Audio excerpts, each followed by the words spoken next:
이스라엘의 장로들 가운데서 몇 사람이 내게로 와서 내 앞에 앉았다. 그때에 주님께서 나에게 말씀하셨다. 사람아, 이들은 여러 우상을 마음으로 떠받드는 사람들이며 걸려 넘어져서 죄를 짓게 하는 올가미를 자기들 앞에 둔 사람들인데 내가 과연 이런 사람들에게 질문을 받을 수가 있겠느냐. 에스겔서 14장 1절에서 3절 말씀. 죄악에 물든 예루살렘을 향한 하나님의 심판 메시지가 계속해서 이어지고 있습니다. 오늘 우리의 본문 14장도 예루살렘의 패역과 죄악, 그리고 하나님이 벌하시겠다라는 말씀이 선포되고 있습니다. 예루살렘은 많은 죄를 지었지만 그 가운데에서도 가장 중대하고 결정적인 죄악은 단연 우상 숭배입니다. 돌과 나무로 만들어진 것들에게 절을 하며 자기가 바라는 바를 아뢰는 행위는 하나님을 믿는 백성들이 가장 피해야 할 죄악입니다. 그러나 이스라엘은 최악의 범죄를 마치 일상에서 저지르는 작은 규칙 위반 정도로 여겼습니다. 적당히 눈치를 보며 무단횡단하듯, 호주머니에 있던 쓰레기를 슬쩍 길가에 버리듯, 이스라엘은 짐짓 모른 채 죄를 지었고 또 저질렀습니다. 범죄에 있어 경중이 어디에 있겠느냐마는 이스라엘의 우상 숭배는 너무나 가볍고 또 너무나 끝없이 저질러지고 있었습니다.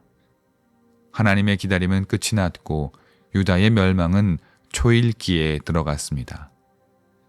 오늘 우리가 마주한 에스겔서 14장의 초반은 예의 그 우상 숭배에 대한 하나님의 심판이지만 몇 가지 독특한 묘사를 통해 우리가 생각해 보아야 할 장면들이 있습니다.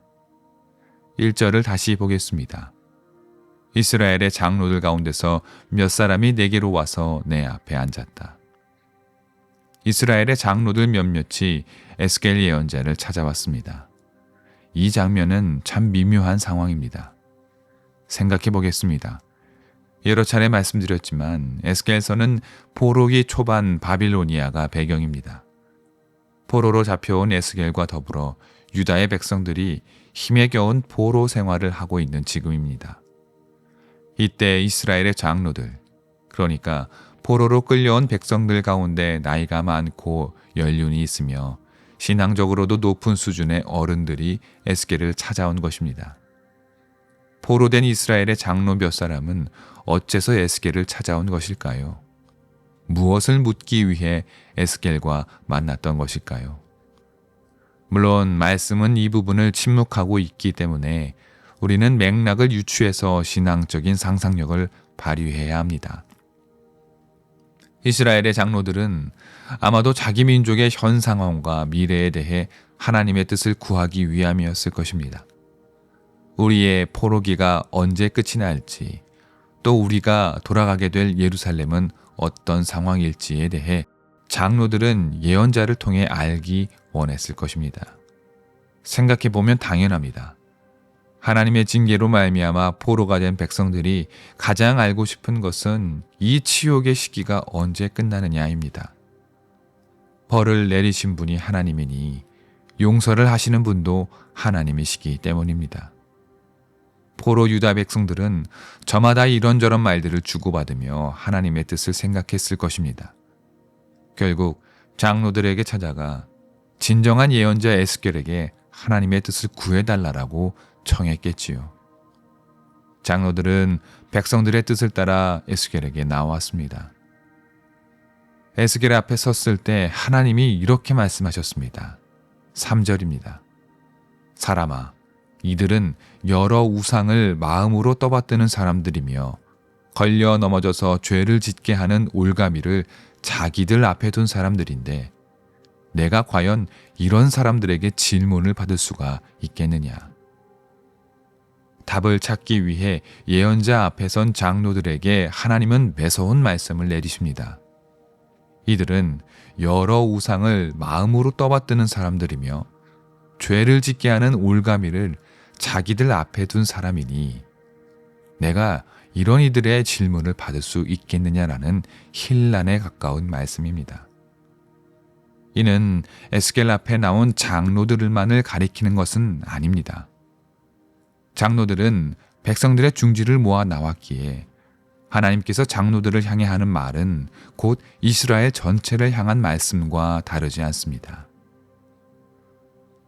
우상을 숭배하며 하나님께 죄를 저지른 사람들이 답을 얻기 위해서 나온 모습에 하나님은 이렇게 진노하고 계신 것입니다. 그러면서 하시는 말씀은 이들이 자기 앞에 함정을 빠뜨리는 올가미를 앞에 두었다라고 말합니다. 상징적인 표현입니다. 장로들은 지금 자기 앞에 올가미를 던져놓고 하나님께 나가고 있는 것입니다. 쉽게 말해 자기들이 스스로 자기들 발 앞에 함정을 파놓고 되려 그 앞으로 걸어가고 있다라는 뜻입니다. 결국 자기들이 스스로 판 함정에 자기들이 스스로 들어가 걸려버리게 되는 형국입니다. 자기들이 파놓은 올가미에 자기들이 걸렸으니 답을 얻을래야 얻을 수 없다는 이 우스꽝스러운 말씀은 결국 포로 유다 백성들의 현 주소를 적나라하게 보여주고 있습니다. 하나님과 백성들 사이에 두어야 할 것은 무엇입니까? 철저한 반성과 회개, 그리고 의로운 길을 걷겠다라는 다짐과 헌신입니다. 그런데 이들은 엉뚱하게도 하나님과 자신들 사이에 올가미를 두었습니다. 올가미는 자신들의 죄를 돌이키고 하나님의 뜻을 묻겠다는 결단이라고 볼 수 없습니다. 이들이 듣고 싶었던 것은 하나님의 말씀이 아니라 그저 자기들의 미래였을 뿐입니다. 반성과 회개 없이 하나님 앞에 나오는 것은 자기 앞에 올가미를 던지는 일이라는 뜻입니다. 믿음의 사람들이 하나님 앞으로 나아갈 때 인간과 하나님 사이에 두어야 할 것은 무엇입니까? 많은 재물입니까? 값진 헌금? 더 많이 봉사한다는 표시이겠습니까? 이런 것들은 하나님이 기뻐하시는 것들이 아닙니다.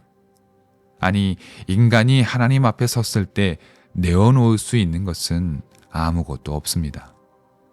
그저 하나님 앞에 나를 내려놓고 죄에 대해 통탄하고 의롭게 살기 위해 애쓰는 마음이 아니라면 우리가 하나님 앞에 내어놓는 모든 것은 자칫 우리를 잡아매는 올가미가 될 수 있음을 우리는 명심해야 합니다.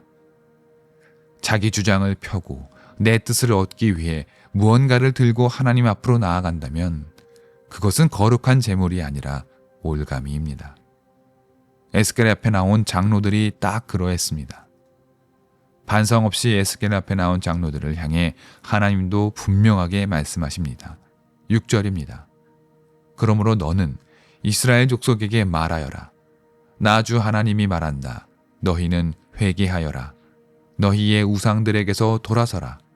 너희의 모든 역겨운 것에서 얼굴을 돌려라. 하나님이 장로들에게 들려주는 말은 오직 한 가지, 회개하고 우상에게서 돌이키는 것, 모든 역겨운 것들에서 얼굴을 돌리는 것 하나뿐입니다. 이 외의 모든 것은 그 모양이 무엇이든 모두 올가미가 되어 자기 함정에 자기가 빠질 수 있게 됨을 우리는 기억해야 합니다. 마지막으로 하나님과 우리 사이에 이 닿을 수 없는 불화의 간극을 영원히 메우신 우리 구주 예수 그리스도가 있음을 잊지 말아야 합니다. 예수님은 하나님과 우리 사이를 화해하셨습니다. 우리를 위해 인간의 몸을 입으시고 오셨으며 우리를 위해 사셨고 우리를 위해 죽으셨으며 사망 권세를 이기시고 부활하심으로 하나님과 인간 사이에 깨어진 관계를 완전히 그리고 앞으로도 영원히 회복하셨습니다. 이제 하나님과 인간 사이에 예수님이 계십니다. 그렇다면 우리의 남은 몫은 무엇이겠습니까? 하나님 앞에 나의 욕망을 내던지며 이것들을 이뤄달라는 응석이겠습니까? 그럴 수는 없습니다. 이것은 올가미, 자기 함정과 다르지 않습니다. 우리와 하나님 사이에 예수님이 계시다면 우리의 몫은 예수님의 삶을 따라 사는 것, 예수님의 가르침을 지키는 것, 예수님의 뜻을 세상에 드러내는 일, 그것이면 충분합니다. 우리가 주님을 닮아 주님의 마음으로 살아가며 주님께서 사람들을 대하셨던 바와 같이 우리의 이웃을 대하면 그것이 바로 하나님의 뜻을 행하는 일임을 우리는 잊어서는 안 됩니다. 인간과 하나님 사이에 우리가 두어야 할 것은 예수님을 따라 거룩하게 살려는 노력, 그리고 그 삶을 따라가려는 결심과 헌신임을 우리는 잊지 말아야 합니다.